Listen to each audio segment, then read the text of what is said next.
What's up, Wisconsin? Welcome back. The Inside Wisconsin podcast here on YouTube and wherever you listen to podcasts. Trevor Thomas, John Anderson, J.A. I have the hat on today because you've heard of the playoff beards. Yeah. I'm doing the playoff bald. Salad.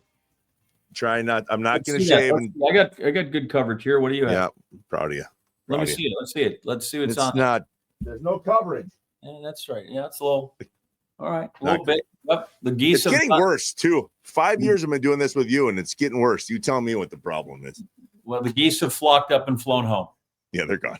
That's it. We'll see how it looks. Hopefully, I have as full of a head of hair as I can possibly have by November 1st at the latest, because that means these guys are still on the tear that they're on. This is it, John. Good start. We know where we at. We'll just, we'll move on. When the time comes, the time comes. We hope it goes through. Good. Right? It's not like I don't want to speak it into or out of existence. I just think we all know where we are on that we would like. I was going to say, you say if you had that power in the universe, fix world peace or something like that. So noted. Or I might just, try to learn how to hit out of a bunker. But, there's that. So, dude, I had no idea. We're like, okay, we need a guest. And I said, all right. And I don't know that I fully appreciate that I am, even though it's only an hour a week, that I work with Homer True the way I should. Right. I'm like, okay, this is who I get to work with. Yes, I know him. It's great by reputation. That'll be fantastic. But I hear you talk about him and I realize maybe I don't appreciate this hour that I have every week. Yeah, you are a lifetime broadcaster, as is he. And here, you're the legend on SportsCenter. Homer's kind of a legend in Wisconsin. There's nothing in Wisconsin he hasn't talked about or covered. Mm-hmm. And as somebody that grew up in the era that he was on TV and on the radio here, and he still is, it's special. But it's interesting to hear how he talks about that. Because I'm looking like, God, this guy must be the biggest Wisconsin sports fan ever. Nope, he's just an incredible storyteller. You'll see. We're going to ask him some questions and then gone. Steve the Homer True on the Inside Wisconsin podcast. The Inside Wisconsin Show is brought to you by American Family Insurance, Lane's Farm and Fleet, Capital Credit Union, Amplify Health, Festival Foods, Quick Trip, Legit Pizza, and Miller Lite. Of all of the people that I grew up watching on TV or listening to on the radio, I got to be honest, I never thought I would actually sit down and have a conversation with him. I'm pretty excited to do so. Steve the Homer True on the Inside Wisconsin podcast. Homer, thanks for jumping on, man. We appreciate it. Happy to do it. I'm sorry you have these kids that, your childhood idols to these guys. Hopefully he'll interview you and not just, idol worship when he comes through. But nothing is as bad as being called Skip Bayless, because that tells me I'm such an epic loser. Because what's the point of being Skip Bayless if you make 1/100th of what he does? There's that. What would be the point of being compared as a quarterback to Brett Favre and making $8 a month? That'd be terrible. That would be bad. Yes. Oh, so anyway, before I get into South Bend or your media accomplishments as a whole or tennis, because I find that fascinating. I really want to dig in there of all things. Just tell me how it is you end up in Milwaukee. I ended up in Milwaukee, I believe, though it's never been verified. I was working at a station in Madison. Mark Belling was there, and Belling went from that station, which was created by Rush Limbaugh. This was a station in Madison, WTDY, I didn't know existed, and I had worked in Madison for like 2 years at WIBA. Then I got fired, and he calls me up, and he said, how would you like to do a morning show? I go, where? He goes, at WTDY. And I went, where's that? He goes, it's in Madison. So he hired me. I did a morning show. Then they hired him in March of '89 to come to ISN in Milwaukee. And then a couple months later, they needed a play-by-play guy because Bob Dolan, who had done it for Marquette, the Marquette games for them, I don't know if he wanted to do a bowling show on ESPN or he's offered a national thing there. Or he didn't want to do a talk show, which they said you'd have to do an hour talk show. So they hired me like in November, like 2 weeks before the season started. And I was at ISN from '89 up until 2005 and then came to ESPN. They decided they'd rather have Sean Hannity than me. How many years were you on TV at Channel 12? That's where I remember you the most from my childhood. I grew up in Johnson Creek, Homer. Yeah. So it was you and I believe Kathy Michaelby and Jerry Taft. That's what Marty Burns Wolf. I started in 91. They had to figure out a way to pay Tom Sutton more. Because TV was so big then, but they wanted him to do something extra. So they said, all right, we'll pay you more. But you're going to have to do radio. You're going to have to do a daily editorial. He's like, fine. And radio goes, well, if you're putting somebody from TV on radio, we got to put somebody on radio on TV. And they go, who? And they go, Homer. They said, Homer, what TV have you done? I go, well, one time in South Bend at one of these PBS shows, you raise money in an auction. I was a tennis pro, so they had I probably did maybe 2 minutes. They go, well, we can't put him on TV. In Milwaukee, got to work 5 years. And people said, you don't put him on, and Sutton's not on radio. So I started on the 5 a.m. news. I was there 12 years. They added me to the 5 p.m. I won an Emmy for daily sportscasting. And the greatest disappointment of my broadcasting career. So they announced that there's going to be a new stadium, then Miller Park, and I'm there and mentioning that, this is going to be a dome stadium. And then I said, I just want to let you know that WISN will be the official station for the dome, whether it's open or closed. Said, you don't call the Brewers, you don't call anybody. I was wearing a hairpiece at the time at the suggestion of whoever their consultant was. And I said, if the dome's closed, I'm like this. And if the dome's open and I took my hairpiece off, I said, I'll be like this. All you got to do is the 5 o'clock. And I go, back to you, Marty and Jerry. Marty Burns Wolf shakes her and goes, I just have never understood why he wears that thing. But it would have been historic. Unfortunately, the stadium was delayed a year because of the terrible crane incident. Yep. And then they got rid of me. Or they eliminated the sports at 5 o'clock. And I said, well, can I still be the dome expert? And they go, no, we're not doing that. So that'd have been on David Letterman. Come on, that would. And so somebody mentioned this last game last night, that they were having to decide if it was open or closed. He said the Homer Dome would have been perfect. And I still have the hairpiece, so I pretty much blew it. But and you would know this, Johnny Anderson, the kind of people that do TV would never do that. There's no way. No one's going to copy that. Now, maybe they would today, but back then. No, that would have been unique for sure. That part. And who was the first person that tagged you Homer?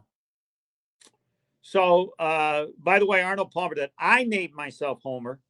I was working at that station in Madison, and they decided they wanted me to do a weekend sports show. And I said, fine, I'll do that show, but I got to have a different name. Like, what do you mean? Well, so I'm going to call myself Homer.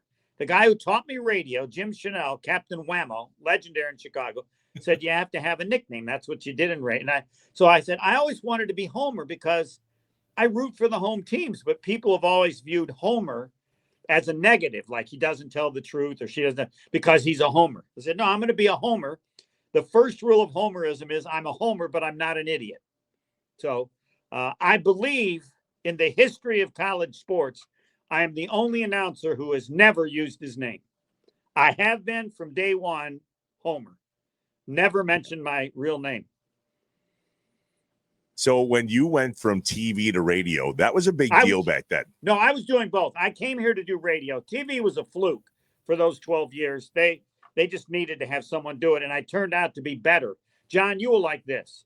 They tell me this on like April, and they say you'll start on the air the morning of May 25th. It's May 20th, and I haven't heard from anybody.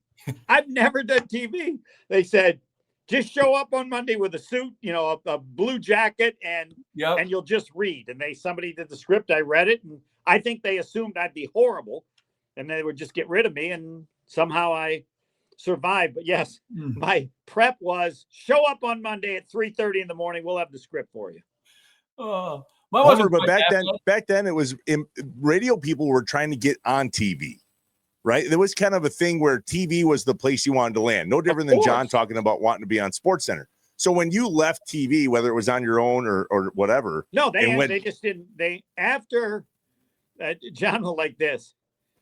When they first hired me in 91, they sent me a contract, and I had a friend of mine who was an attorney, and he looked at it, and it was a 2-year contract. And he looks at the contract and says, I want to be at your meeting. So we go to the meeting, and the guy says, well, Homer, you're going to sign the 2-year contract. And my guy says, no, he's not signing that contract. That's not a 2-year contract. That's a 2-week contract. So it was for 2 years, but if they let you go, they only had to give you 2 weeks pay. That's how Hearst did it privately for years. Yeah. Everybody accepted it. There was a new weather guy we had who got a brand 3-year contract. They fired him 2 weeks later, and he got 2 weeks. And my friend goes, well, he's not signing it.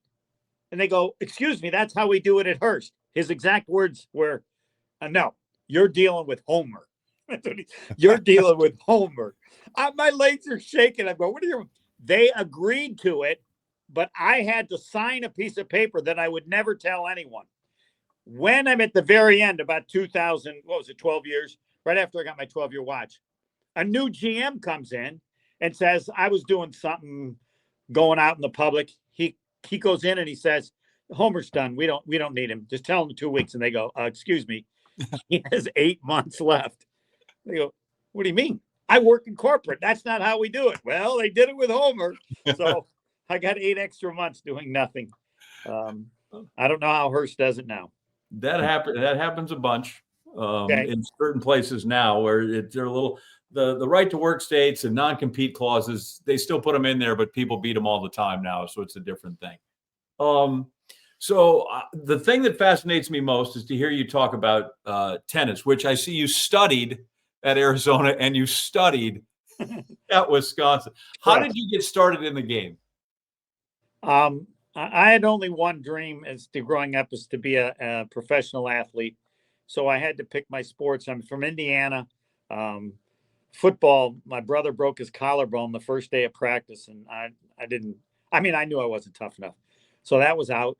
And so basketball was next. Well, by 8th grade, it was clear I didn't have that talent, so I axed that. Then I played baseball. I was historically good in South Bend as a little leaguer. In fact, in Babe Ruth, they had one Babe Ruth league. I was the Tony Mandrich of Babe Ruth in South Bend. I was the 2nd overall pick taken, and was not very good because the diamond gets bigger once you leave Little League. But anyway, so now not that. What do I got left? My dad had made us take tennis lessons. So I thought, all right, I guess I'll try tennis. And I had already decided if I failed at tennis, it had to be golf or bowling. But I did well enough in tennis to where at the end of my high school career, and I had the weirdest, people who don't know tennis, if they know golf, you have junior tournaments and you play, you're 16 and under or 18 and under. And I never did anything special. They changed the rule so that my year, I got a 3rd year in the 18 and unders, and then I did pretty well. But I wanted to play college tennis in the Big Ten. Don't ask why. There's no reason for it. And I picked the worst school I could find. That's how I decided. I couldn't go to Indiana. They were too good. Michigan too. I couldn't go to Purdue because I was told all the girls there from Indiana were ugly. So I ruled that out. They were the worst. How smart is that? They're all engineers. I apologize to all the females I knew that went to Purdue, but that's how stupid I was. Wisconsin's team was horrible. So I picked Wisconsin, and I walked on and lettered as a freshman. So the rest is history. Did you, real quick, you didn't have a two-handed backhand then, right? I did not. If I had, I would have been much better. I didn't. They hadn't started yet. Chris Everett, Jimmy Connors were the first. And then my younger brother was 4 years younger. He was all Big Ten, and he had a two-handed backhand. And one of the greatest disappointments of my life wasn't even mine. I thought he was going to be a pro. I would have loved to have coached him. I saw him as a senior at Indiana, and he lost in the Big Ten tournament. And I was almost crying. I go, what the hell happened? He was better in high school than he was as a senior in college. So, oh no, see, I'm all any guy that comes, and I think right now they have there's websites where they have bizarre statistics. I think now in the top 100 Yeah. in the world, there's 7 guys that hit a one-handed backhand. And I still watch it. I watch, whether it was Sampras or Federer, and I just think it's my favorite stroke in the game. And I think the two-handed backhand is just an absolute abomination. And yet, why is it an abomination? What, like you grew up thinking you didn't like it? No, I just think that the one-handed backhand that's the true measure of a good pro, is that if you can hit that thing. And then right when you look at it, right, it's beautiful. Like, would you rather watch? I'd rather watch Federer hit 101 one-handed backhands into the net than watch Alcaraz hit 200 of them into the corner. I mean, that may technically be correct. I can see that you like the beauty of it because it's so rare, but the ability of the two-handed shot is so great. My other claim to fame is my brother was the same age as John McEnroe, and when they were 18, they played 4 times one summer. And most people don't remember because my brother never beat him. But people have no idea about how great McEnroe was. He got to the semifinals of Wimbledon before he went to college. Mm-hmm. There's no, and I got to interview. This will be my last tennis story because I got one. After I was at Wisconsin, I quit school and went to California to play tennis for a year. You're not allowed to ask why. Anyway, when I'm in my second job in Alliance, Nebraska, they're having a tennis match between McEnroe and Gerulaitis. The night after, I think Sugar Ray Leonard fought Roberto Duran in one of those huge fights. Okay. So we go watch that. Then we go to the tennis match. That was Friday night or something. The match was Saturday. It was in the evening or whatever. So I come to the media room just to get the notes. I run into a guy who I knew in California playing tennis. He goes, True, what are you here for? And I said, I'm from the media. He said, would you like a one-on-one interview with John McEnroe after the match? And I thought, well, of course. He says, you show up, I'll get it. He says, where are you now? I said, I'm at this dinky little place in Alliance, Nebraska. I've just been there. It's the end of the world.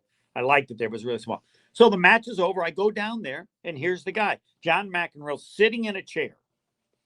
Had just finished the match against Vitas Gerulaitis, and it was a good match. The guy walks up and he says, John, this is a good friend of mine, Steve True. He has the largest, most popular sports talk show in Nebraska. That's exactly what I told him. Now, they had a media gathering for McEnroe, understandably, with an exhibition earlier that day, but we hadn't gotten into town yet. He said, John, would you do an interview for me with this guy? He goes, yeah. And he says, go ahead. And John goes, wait a minute. And they go, what? He goes, why the F weren't you at the media conference? I can't say the F. Can I say the F word on? Yeah, probably not. Probably not. Why the F were you at the media conference? And I go, well, he said you would do an interview. If you don't want to do an interview, don't do the interview. And then he was great doing the interview. It's just like he wanted to beat me up a little bit. And I didn't even mention that I was irritated that he'd beaten my brother 4 times in a summer. But that's my interaction with John McEnroe. Amazing. All right, there it is. Segment 1 with Homer. More with the legend when we come back on the Inside Wisconsin podcast. Let's see if I do this right. Next. Did I get that right? He's learning. The Inside Wisconsin Show is brought to you by American Family Insurance, Blaines Farm and Fleet, Capital Credit Union, Amplify Health, Festival Foods, Quick Trip, Legit Pizza, and Miller Lite. Jay, a buddy of mine, goes to all these different garage sales and auctions, and he looks for all these things. And I meant to grab it today, but I'll show you again sometime soon.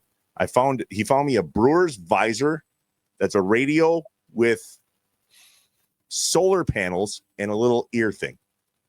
Like, you cannot make this stuff up. And yet, you go to a Brewers game, and the one status true is Miller Lite. So I was at the NLDS for the first one. It is amazing to me. Like, there should be a hall of fame for those beer vendors that carry those things up and down those stairs. Oh, yeah. Forever and ever, amen. But I wondered, you might know this. Do other stadiums do that? Because we went to the Cowboys game, and that didn't happen there. Is that only like a Wisconsin thing?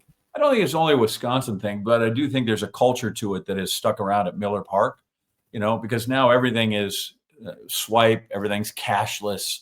all those other things. I used to always admire that when you'd watch guys hawk anything at Packer games or Brewer games, right? And obviously the best money is made if you can sling beer, as opposed to the guy with the Coke or the cotton candy or the peanuts, you know.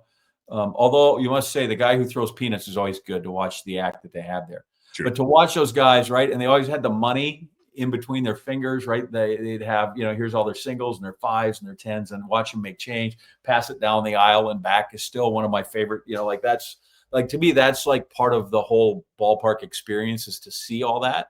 So I don't know that it's necessarily still unique, but the position itself to watch beer vendors at games is, if you just like it'd be a great cultural study, be a great paper or a great documentary to watch those guys. Yeah, that's what I'm saying. Do their work. And like at one point, like I thought Miller Park was so big and they drank so much of it, they should name the stadium after it.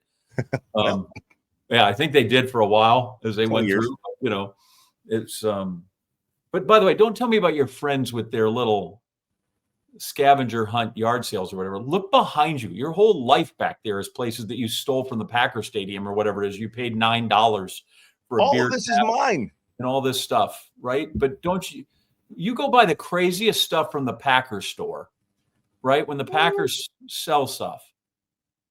Oh, you're talking about the tap system, the tent sale. Sure.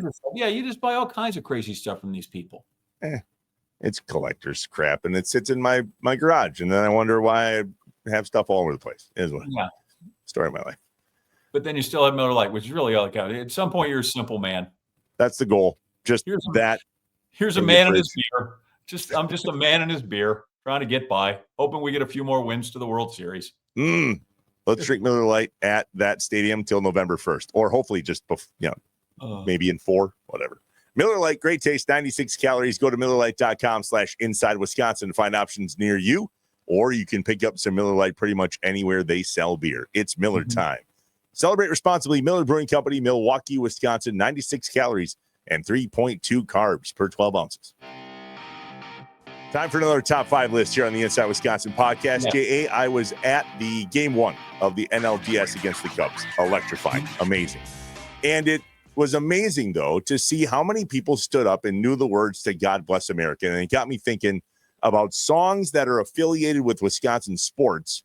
And you and I talk about years all the time. So I wrote down the top 5 songs that I think are Wisconsin sports related.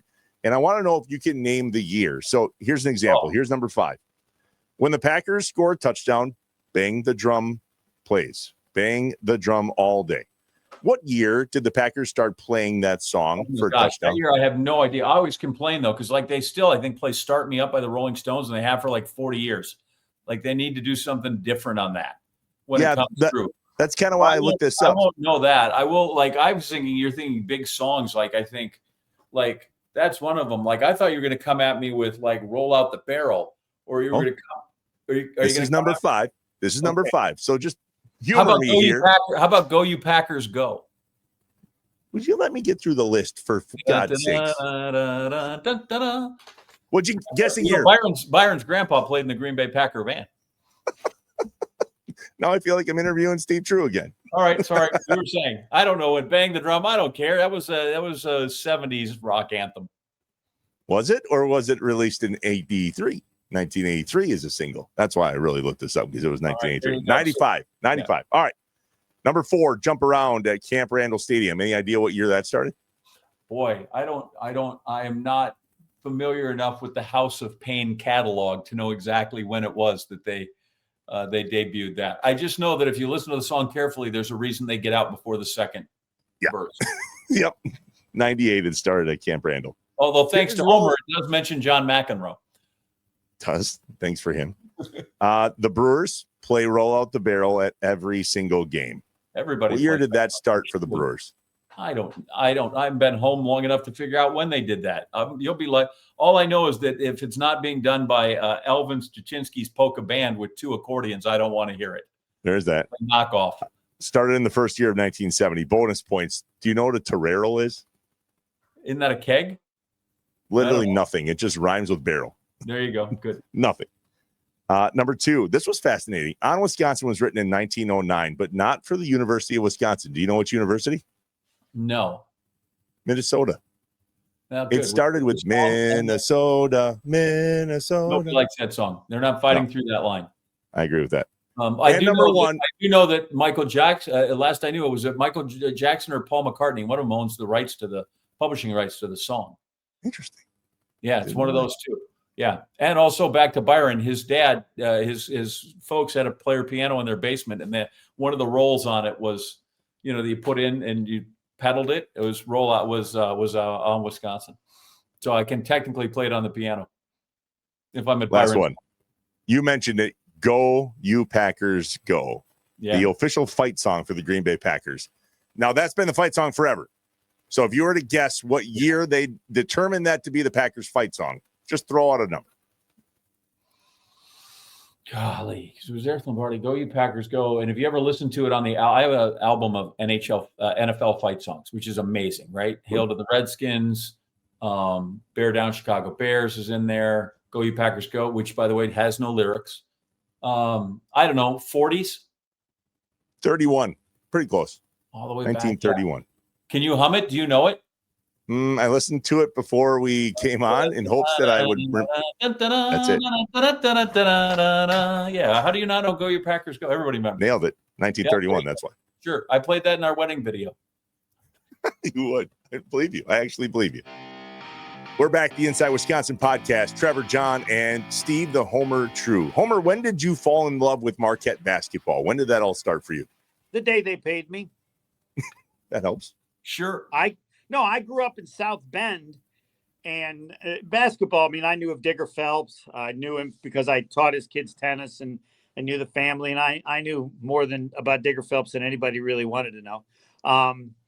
Anyway, so I knew of Marquette playing Notre Dame, but all I ever remember is they're the toughest team I've ever seen. They can't even shoot well, but they never lose.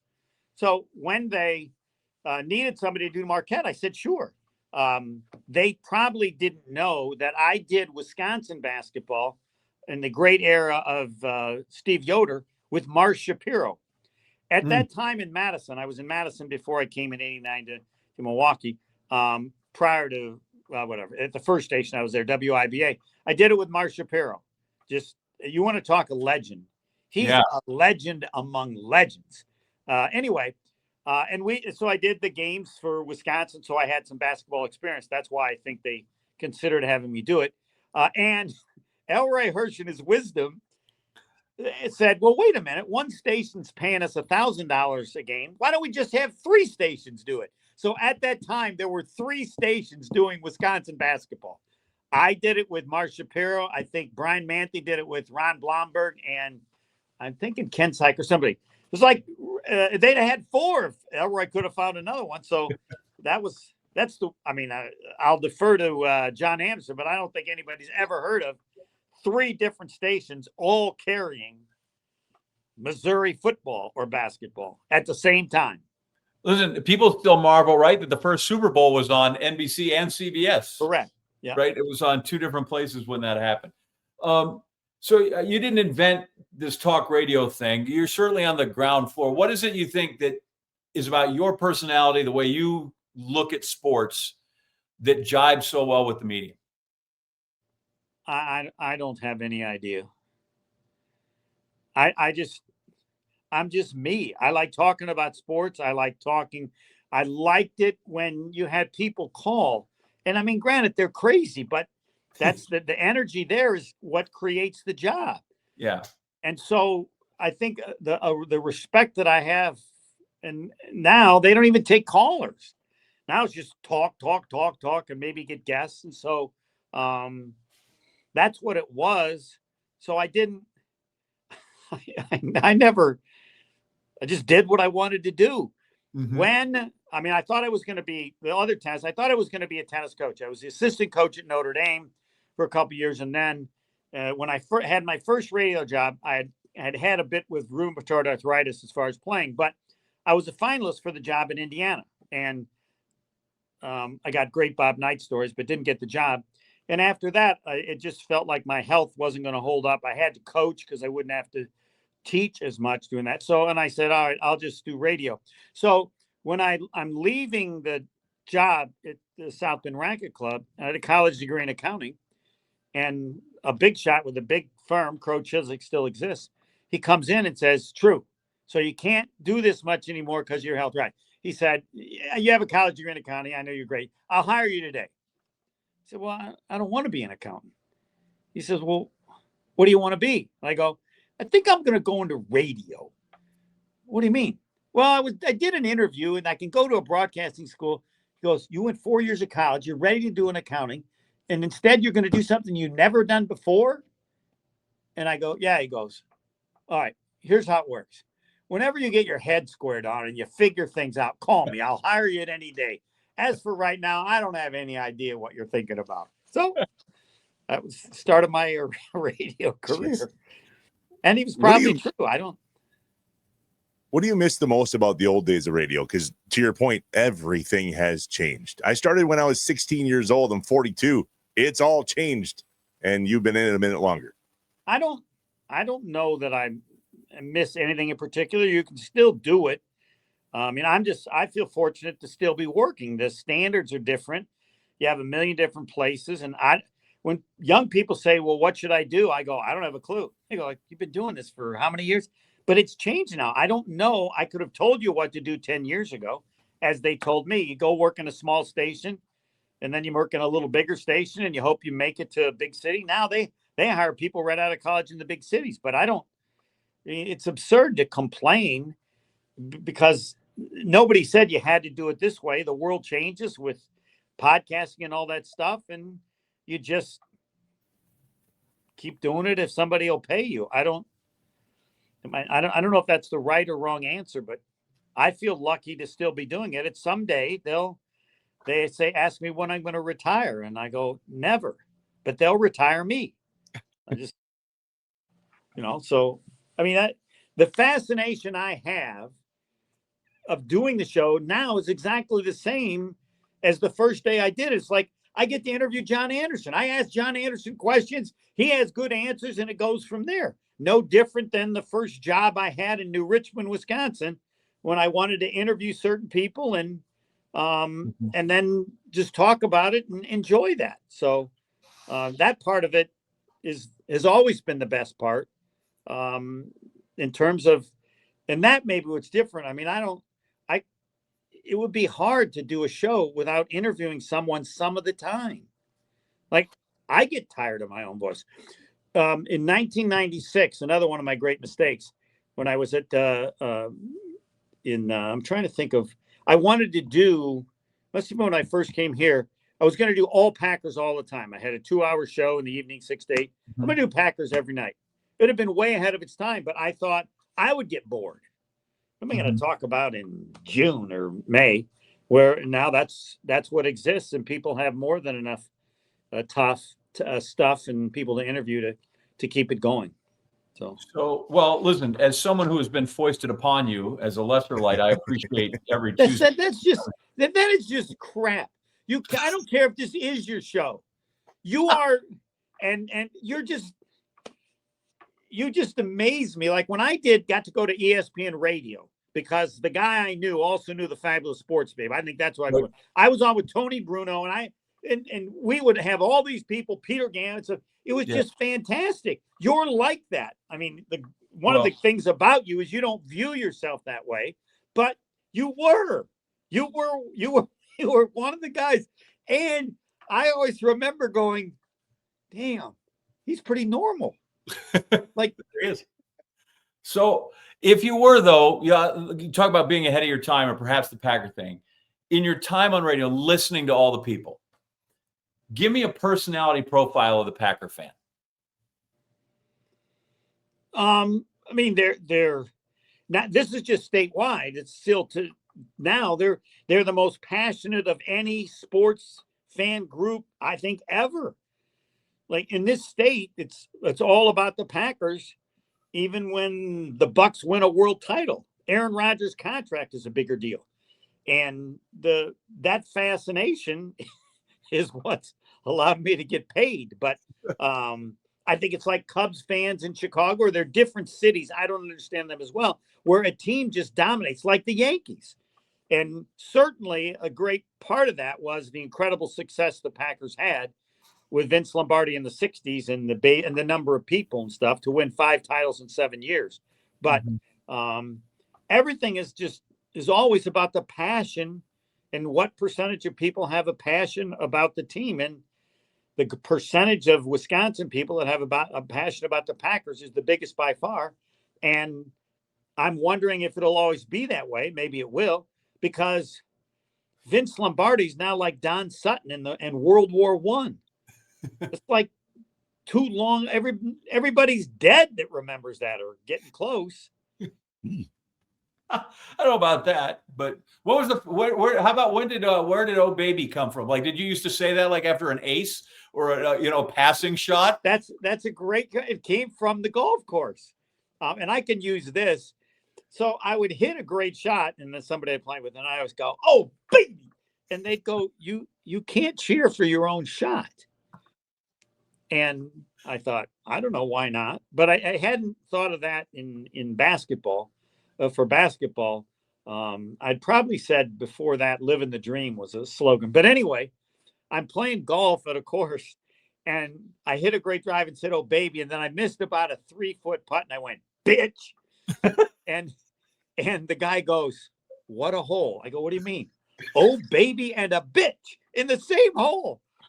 And I thought, wow, maybe I should, not the bitch part, maybe I should do "Oh baby" in basketball. So I started doing it then. People seem to like it. I've done in basketball, again, not enough people don't notice. I've never given the officials names because I don't think anybody needs to know what their name is. They're just an official. Some partners maybe would do it. And one we would call the maestro, or we'd have a nickname for him. Double T, a guy who always called a double technical in every game. Never did that. Have never mentioned uniforms ever. I don't understand the point of that. Other than if we were playing like, remember, Marathon Oil in the exhibition games, we would judge how bad the team was going to be based on the quality of the uniform, not their colors. I've never understood why radio people go, "And they're going right to left." What the hell? I almost never give the arena on an away game because who cares? You're playing at Creighton, you're playing at Villanova. Nobody gives a hoot what the name of the damn place is. Plus, it's not your team. I never give a score relative to the other team. Marquette is either ahead or behind. That's what the score is. I might never mention the school they're playing, maybe a few times, but not. But clearly, that's of no significance to anyone other than myself. I've never heard anybody copy it. But what's your favorite memory of the Bradley Center, Homer? I don't have any. That's the facility. I have only memories of, Marquette games, and that's any game Dwayne Wade played in. There's just no way to describe. The guy I worked with, George Thompson, was arguably the greatest player ever at Marquette. And the greatest moment I've ever had was after they won the game to go to the Final Four, beat Kentucky. George Thompson said to Dwayne Wade, "You're the best that'll ever be at Marquette, both for what you've done and what you will do in the future." And it's probably the only time where I couldn't talk, because I knew this, but others didn't, that I don't believe George Thompson ever thought he would say that. Didn't matter if you scored 5,000 points. He was, he's in the New York City Basketball Hall of Fame. He was just incredible. And he said the truth. And it gives me chills now. And before every game, George and I would say, "What's he going to do tonight?" It wasn't about how many points. He was going to do something that would wow you. And I wish I had come up for the name. I had Dwayne Wade, was Dwade, Micro Wade, and Tidal Wade. And those were the 3 levels. And Shaq called him, I think, Flash. And that's just so good and perfect, because that's kind of how he moved on the court. But how long I feel lucky. I feel that's the one thing. And there may be others, John, you would apply this, but I feel lucky to have been around to watch him play. And he wasn't Dwayne Wade then, but when they went to Alaska early on, I said, I feel like I'm watching the Beatles in Liverpool. Everybody else there was watching and just in awe of how good. I claim the players, when they played Indiana and they played, I think, Tennessee, the players weren't watching the guy they were guarding. They were watching him because he couldn't believe how good he was. So how long did it take you to discover that he was that good? When he was playing in high school, they mentioned, somebody said something like in some tournament he had points, rebounds, and assists. And then the year he sat out, he didn't play his first year. He had to sit out for grades. It really wasn't that, because you could play the 4 years if you stayed there. But anyway, Crean would always tell us, like, yeah, we lost, but Dwayne Wade scored 26 points in practice. Or he scored 26 points in a row in a practice. So, but I never necessarily bought that, but it took me one game to watch him play. I don't even remember the first game. And then again, they played a couple, and then that's when they played the Great Alaska Shootout, when they beat, I think it was Tennessee, Indiana. They beat Gonzaga. Dan Dickau was on the team. So they had the all-tourney team. You win the team or win the tournament. On the all-tourney team of 12 players, there was one Marquette player, Dwayne Wade. He was the MVP. How do you not get 2 or 3? And the fact is, they hadn't seen anybody else play. Everybody was watching him. And so we came back, and I get a call a couple weeks later that Coach Crean wanted to see me in his office, which generally made me think I was going to get fired. He didn't never call anything, he never called me at any other time. So I'm telling him, I think I'm going to get fired. Why? Crean wants to talk to me. I must have done something wrong. So I get in there, and he starts walking up and down to something. He says, Homer, you got to cut it out. You just got to cut it out. This is out of control. This is just nuts. You've got to stop it. And I go, stop what? And he goes, you just can't do it anymore. I go, what? He goes, and I knew he never listened to the show, but somebody told me, you're just building this Dwayne up so high, you're putting all this pressure on. He's got enough pressure on himself. Last things he knew is you talking every night about how great he is. And I said, Coach, he's the best college player I've ever seen, which was a lie, because Austin Carr was better, but that was growing up as a kid.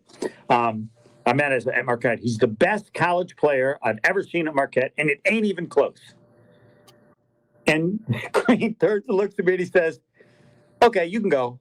To this day, I still don't know why he called me in. Maybe, but it's, there have been there have just been other really good players. Everybody knows it, but, man, that was so much fun. Somebody complained the next year after he left. Homer, you don't seem as excited this year. I'm not.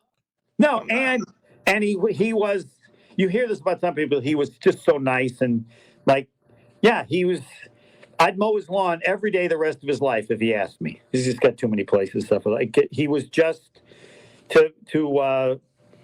it's just hard to think someone could be that normal and nice. And I think the reason, he's always been nice to me, but he would always watch the games that they would tape from the Bradley Center. Only they couldn't get the audio from the TV, so they would use my audio. Well, I'm sure he liked that because we didn't undersell him. I love it. All right, we'll wrap it up with Homer in just a second. The Inside Wisconsin podcast. Hang tight. If you thought Festival Foods had a gazillion brat flavors to choose from, at the time of this recording, it is their major push on frozen pizzas. They call it Hot Buys on Pizza. Legit Pizza, proud partner of Inside Wisconsin. I thought of you the other night, John, because I came home and I hammered a whole pizza again. And I'm trying really hard not to. Sure. But the problem is portions, I've learned. So if you go to Festival, they have so many different frozen pizzas to choose from. I have no problem grabbing a slice or 2 or 3, put it on a plate, sit down. My dad was up to watch the Brewers game and watch Rhodey play football. And we sat down on the couch, and he had a couple pieces, and I hadn't grabbed any yet. The new one came out of the oven, and I slid the whole pizza onto like a sheet. And I took that over to the couch where he was, and I thought he was going to have more, and I thought the boys were going to grab some. Blink, I just hammered an entire legit pizza. And I thought to myself, you're 42. Maybe you don't need to do that. But if you were to go to Festival Foods, and I know that there's a Schnucks down by you, I'd be curious to know how many frozen pizza options you have, because I choose legit, but my God, the whole aisle is full, along with ice cream and all the things. Why don't they put all that together? Are you a frozen pizza guy? I think you are. Not as much as I like especially when I'm here. There's a couple of places that are really good that I prefer, like Shakespeare's. But even Shakespeare's now, well, you can get one out of the case, bring it home. That's a good bargain. At one point, I ate an alarming number of them because my sister was in something called the Northern Step Drill Team. And if you people go back far enough, it was an all-female, and they were a drill team. They marched in parade. They marched in field shows. She was at, and they used to practice at the old armory, which was down there on the corner of Oneida and Mason Street. I think it runs that way. Yeah, it was anyway. And their fundraiser was always frozen pizzas. So they'd go to whatever pizza shop it was, and they'd spend a whole weekend making them. And so we used to have, 40 of them in our basement freezer. And so I ate those. Like, I think my entire diet as a child was probably SpaghettiOs, Lucky Charms, probably Pop-Tarts, and Drill Team pizzas. Those are the four food groups. Those are the four food groups I have. I just want to know when you look at that legit pizza box, at any point does it say on there single serving size? Mm-hmm. Or like on the calories, turn it over on the calories and it goes, this many, and it'll go calories per serving, and it'll tell you how many servings are in the box. Reach it. My gut's in the way. I can't. Well, good. It's not ideal for you then. That should tell us maybe. You might be surprised to hear I've never spent they have any legit time. Light. No. No. I'll have a Miller Light and a legit light. No. Maybe I just shouldn't eat a whole one. Anyway, I'm a big legit pizza fan, and I'm a big Festival Foods fan. So if you're looking to marry the two, there you go. There's the recipe. We're going to answer these, and we're just going to go quick, all right? Yep. All right, here we go. We're going with our lightning round. Why did you go to California to play tennis? No, that was just a joke. I don't. Oh, you told me not to ask. Okay, I can't remember. I'm old. All right, you get to choose your doubles partner from back in the day, like with Connors or McEnroe or Nastasi. Who do you want to play with? Oh, McEnroe. McEnroe could have won a major title at 50. The greatest doubles player in the history of tennis. His hands were unbelievable. Laver, Rosewall, or Newcomb? Though I sent my brother to the John Newcomb camp, Rod Laver. All right, very good. How should I describe Arthur Ashe to my students who don't know who he is? An incredible human being, off the charts human being. Oh, by the way, he played tennis. The biggest upset in sports of my life was when Arthur Ashe beat Jimmy Connors. US Nothing Open? is close.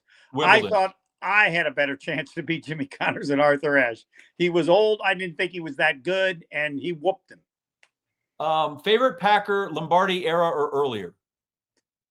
It's hard not to like Bart Starr. Just an incredible, incredible human being. And people don't know how tough he was. Like, he becomes the quarterback, and he isn't even a big shot. He's nobody. He goes into Vince Lombardi and says, "You can't yell at me at practice. I can't lead my team that way." And Lombardi listened to him. Who had the guts to go into Lombardi and tell him what had to be done when you're basically a nobody who just got the job? Favorite Packer post Vince? It had to be doing stuff with Brett Favre. Did you ever get the radar gun to work when Brett Favre threw passes? I have no idea. We did it in the studio. The best part is we would play Southern Miss, Marquette. Regal Napier III. Look it up. He was the sports information director. I said, every game we come down here, I'm going to do an interview with you. He goes, why? Because you're going to tell me about Brett Favre. First thing he told me about Brett Favre, the smartest quarterback we ever had. To which I said, Regal, is there another Brett Favre that I don't know about? One Marquette player to shoot 2 free throws to save my life. Steve Novak. I was surprised when he hit the rim. Okay. Last one. 2 meters 20 converted to feet and inches is what? I refuse to do it. It's like, do you want me to do a 7 2.5, buddy? I don't know what it is, and I don't want to know. Oh, hey, listen, I appreciate you taking time on my turf for a while, and but every Tuesday it's a highlight of my week, and I mean it. I appreciate you suffering through and letting Wildy and I just prattle on, and when they said you're going to do it with Homer, and I've said this to Trevor, I said, I don't think I fully appreciated the gift they gave me in a co-host, and it's very kind, and thanks for having me, and I look forward to seeing you every Tuesday. Well, you're not going to get the last word, because there are a few people that I've met and done that I wish I was them. I wish I was John Anderson. I wish I was Mark Tauscher, and I could wish I was John McEnroe, but not really. I don't know. You know, people say like you're a legend, and that's crap, because if you have to tell someone they're a legend, then they're not. But like you're I'm just a kid from Green Bay is what I am. No, you might be a kid from Green Bay, but you're man. I'm the other John Anderson. Not the I one could have been somebody. I could have been John Anderson. Never could have done 7.5. But and then my last, he asked me that I work with Chuck Wilson. He said I talk. Favorites. I know, but he said I talk too much when I came and fill in. Like I didn't know, and I questioned Peter Gammons about something in baseball, and they called me Monday and said you might never be on again. They go, what? Like you questioned Peter Gammons. I go, I just asked him. I didn't understand something. They go, you can't do that. I go, why wouldn't you tell me ahead of time? But I loved them all. They were all great. Man, wasn't that an incredible era at ESPN? You were a part of it. The number of spectacular people in every way, right? Chris Moore was great. Chuck was great. Peter was good. Everybody jokes about Peter. Every time the Red Sox made a World Series, win or lose, he got to put an addition on his house in Cape Cod because he wrote another book. So, no, they're just. I mean, you look back and go, you're just lucky to be a part of that, right? I bridged a really good era to be there for sure. I got to know all the old guard and some of the ones that are still there. So anyway, I'll see you next Tuesday, my friend. Thank you so much. My pleasure. See you, Homer. You bet. We want you to do a whole lot more than just save money. We want your money to grow, just like your dreams. We want you to achieve financial well-being and the feelings that go along with that. Capital Credit Union, doing the right thing. I have no idea how you get through an hour of that every single week. I don't like how. I mean, I asked a question about Marquette basketball. Yeah. And Homer told me a story about the Wisconsin Badgers. Yeah, sometimes you just got to know when to get out of the way. Yeah, but that's what I love about. Yeah, all right, John, it's the John Anderson hour, and then he will chime in. How'd you get suckered into doing that with Homer in the first place? I don't know that I was suckered into it. They just asked if I wanted to do a show because I was going to leave ESPN. I was going to have so much free time. And I said, right. Sure. And they said, well, we're trying to put somebody with Homer all week, and would you be willing to do it? I'm like, sure, what the heck, let's go. It was that simple. I surrendered on the spot. Mm-hmm. And you were in.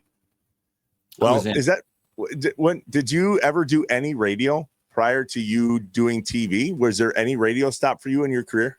No. And then when I got to ESPN, every once in a while I'd fill in. You know, I did the Dan Patrick Show a few times. I did a lot with Rob Dibble, of all things. Wow. With Dibs, yeah, that guy is wow. He's a piece of work. But that's never like I think I've often said guys that are really good at it. And now I don't always agree with them, but I think Colin Cowherd's really good at it. Dan Pack's really good at it. Guys that do it well, and what always scared me is they go on, and even when they repeat themselves, they don't sound like they're repeating themselves. They don't seem to tire their own voice. And I always just think, boy, after about 6 minutes, I feel like I am just a jabbering, and I think it's a difficult medium. And it's just, I'm more comfortable with other forms of it than talk radio. Like, I just think that's a gift for guys that can fill hours without ever making it sound like they're stammering around. Even when I'm with Homer, I'm like, okay, I'm talking too much, right? Like my thought is always, I tell kids now, the better I write, the less I have to talk. So my goal is always to talk less, even on television. And so to talk more always feels like I'm filling and jabbering. And yet you're not, because that's exactly why people tune in, whether it's on TV or on the radio. All right, lay a John Wisconsin on me. So I thought, in honor of Homer and all of his tennis, his tennis background and how good he was, and he, taught tennis. I don't know if I told you, my whole career is based on tennis. You did not tell me that. Yeah. So if you trace back, right, I came to the University of Missouri. I've had a really great career, and part of that is because I went to school at Missouri. And the reason I come to Missouri is because the coach, yes, they have a journalism school, but the coach always says, can I high jump? Yes, you can. And the reason I high jumped is because I used to be on the tennis team and I wasn't good enough to play on the varsity. So I kind of was, but we didn't have enough courts. So I would have to wait to play. And so while I was waiting to play at practice, I would go over and high jump with my friend Terry Nickish. So I'm on the tennis team my junior year. And God, what was that? I can still see the guy. He was a little short, bald guy. And he didn't like much of any of us. He liked Lance Sherwood because he was pretty good. And I think he liked Rick Joshi and Dick Grandotti and stuff. But anyway, like my buddy Pete and I tried to play doubles one time in a match. We got clocked. So I had to wait around all the time to play tennis. And I went over and I jump with Terry Nickish, my buddy, and I can still see Coach Ruskusky coming over one day, and he was literally like, "Who are you?" Like, I'm like, "How do you not know me? I'm like the 8th man on the varsity tennis team. Like, you should totally know who I am." And he literally said, "You work for me now. Go tell the coach you're done over there." And so if you go to my junior high school yearbook, because I only ran like the last couple of weeks of the season. And then because I only had done this little bit, I wasn't eligible for state and all that stuff. But anyway, if you go look at our junior high school yearbook, I'm on the tennis team on one page and I'm in the track team picture on That's awesome. On the other page. I'm on both of them. But my whole career, I owe to the fact that I was a very middling tennis player. And that's how I ended all of it, because I went out for the tennis team. We were having a great time. I just wasn't very good at it. Byron was on the tennis team as well, and we played. But we I was incredibly so enough that if I had been like 2 guys better, I'd have been playing on the court and never gone out of there. So I was just terrible enough to realize I should be in a different sport. Nailed it. That's fun. Our thanks to Steve, the Homer True, for joining us today. The guy could tell stories upon stories upon stories, and he has been. And I thought it was interesting. I wasn't going to ask him, but he kind of answered it before we had the chance to ask him. I wondered how long he planned on doing this, and he answered it himself. He said, forever. They'll have to retire me. It's almost like he's a professional athlete, only on the side that it doesn't even feel like work for him. It's just kind of fun to watch. All right. As you were, Wisconsin, we'll see you next time on the pod. Shut up and sit down.